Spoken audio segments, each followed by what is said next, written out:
After 7 seasons, you would think that we're all used to the heartbreak, misery and utter despair that defines Game of Thrones. As the show develops, it's clear that the most pertinent words were said by Ramsay Bolton when he remarked that if you think this has a happy ending, you haven't been paying attention. Throat slit, decapitations, poisonings, stabbings, lancings, hangings, burnings, impalings, they're all just good fun in Westeros. This being said, one scene is still so cold that it might make a White Walker cry.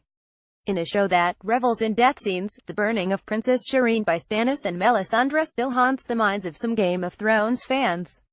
Truth be told, it's the futility in her screams of despair that makes it so hard to watch. To compound the grief, Liam Cunningham and Carrie Ingram were actually very close friends on the set of the show.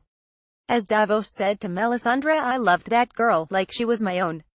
She was good, she was kind, and you killed her well." If you're still not over that scene, this heartbreaking Easter egg won't make things any easier. As you may remember, Princess Shireen was the person that taught the Onion Knight how to read, and the very first word that Davos learned to say was Aegon. We later discover that this is Jon Snow's true name. Given the fact that Davos is now Jon Snow's right-hand man, there is something morbidly poetic about this scene.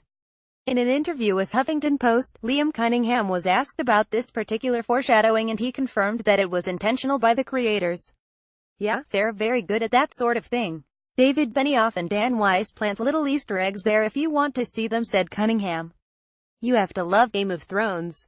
They've somehow managed to make an incredibly depressing scene even more depressing." Image via Reddit. Check out episode 3 of Total Techers, our football skills show.